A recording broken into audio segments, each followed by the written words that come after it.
So the referee then is John Coyle. Now this is under European rules at the 10-point plus system. That's 10 and then 9 and the appropriate number to the loser of the round. That's normally beyond 8. I'm surprised Glenn McCrory's 15-11. I thought he'd come in perhaps over 16 stone, but Lennox Lewis 16-7. He only weighed 16-3 when he defeated Gary Mason in the 7th round at Wembley last March. Well, Glenn's an articulate sort of a fellow, and he's talked a good fight. Now let's see if he can do something with it. I think Lewis will want to establish himself the authority right away, and he's certainly doing that. Now, he didn't do this against Mike Weaver last time up. Those bangs around the ribs.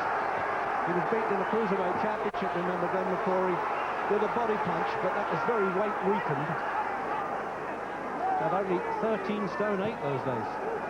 Well, we've seen on ITV nearly all of Lennox Lewis's fights. This is the liveliest start he's had, Jim, really, although he has had some one-round wins.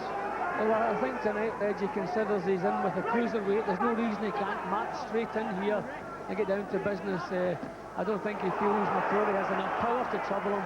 I mean, I think he wants to intimidate McCrory as soon as he possibly can, and he might just have managed that. Well, he had a 58-second win at the Albert Hall last year. He's had 4 in the one round, but I think this is... McCrory showed a bit of guts there. He took some good shots on the chin and got himself back. Don't hold to McCrory and brilliant for Lewis. Lewis just seems so much bigger and stronger already, Reggie, doesn't he?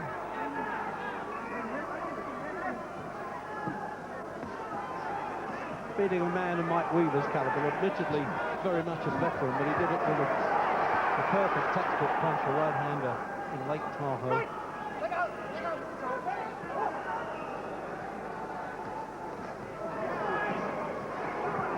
Not getting out the way enough, McCrory's plenty of guts though.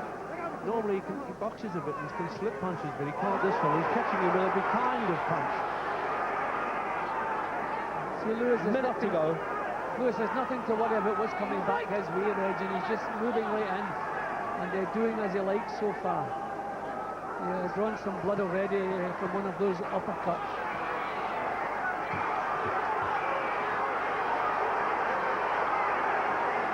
He's throwing some artillery at him there, Lewis, isn't he? Uppercuts, overarm punches. Full marks for McCrory. He's hanging in there, but for how long?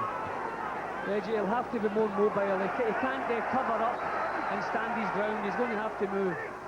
He thinks that was the bell, the referee. I thought I heard the bell there, though, Jim. I know it isn't. It's 21 seconds to go.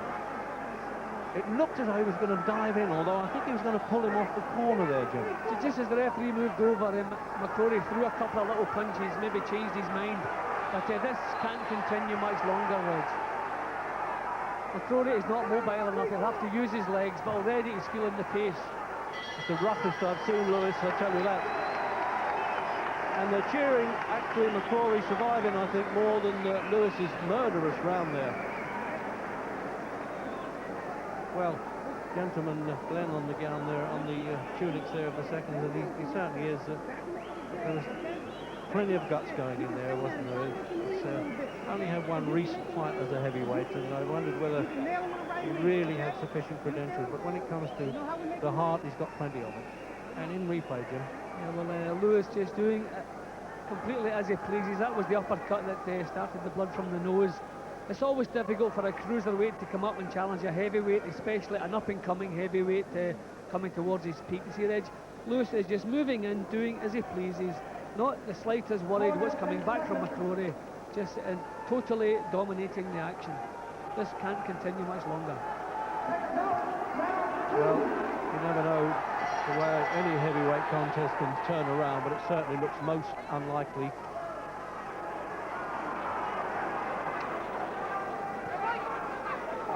He's looking over to the corner and nodding there, Lewis, getting orders from the seconds.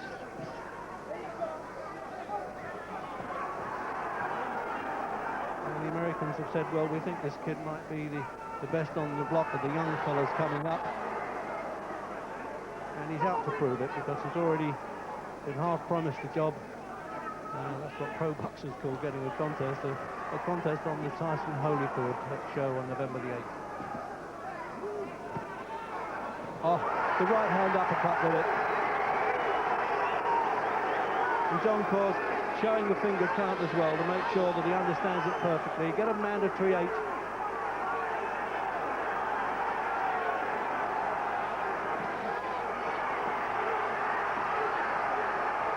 See, McCrory's managing to prevent the clean punches landing, but as soon as Lewis lands cleanly, I think he's going to be out of there because he just has too much strength, too much power for him.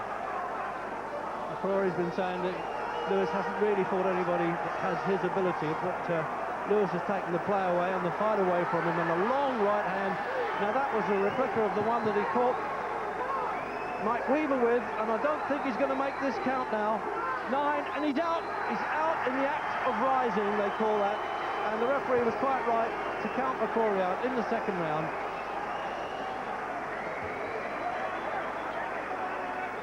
Well, he gave it all he's got there just in that last half minute, Jim. There was a great fight back by McCrory, but he was hopelessly outpunched.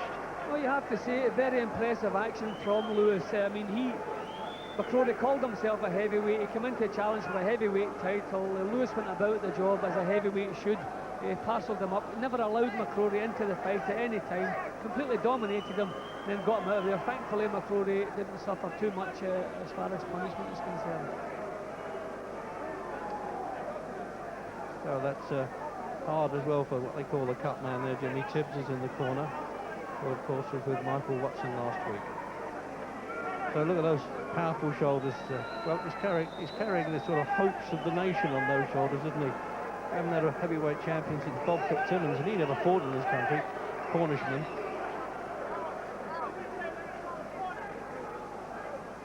So taking the plaudits, Lennox Lewis, and rightly so. And as we look at the replays now, this is the first knockdown, Jim. Yeah, see, you have to be troubled by an opponent's punches. If you're not, then you just go in and do exactly as you please. And a good little shot. The first clean shot really that landed was the one that troubled McCrory. Brave enough to come up off the floor, try to get back into the match, but he didn't have the artillery. That one just whiskered by, just caught the edge of his chin. Yeah, and that was the finisher. Jim, as I said, that was almost like the Weaver punch. I mean, he's got that right hand, like poleaxing punch. You see, bingo, just caught him on the side of the chin there, and over he went. Well, we've had some chances at Britain's fighting for the championship of the world a long way. Gunnar Moore, Jack Palmer, Tommy Farr, Don Cockle, Brian London twice, Henry Cooper, Joe Bugner, Richard Dunn, and Frank Bruno twice. Now, can this fellow make it? He was born in West Ham, reared in Canada. Ladies and gentlemen, after 1 minute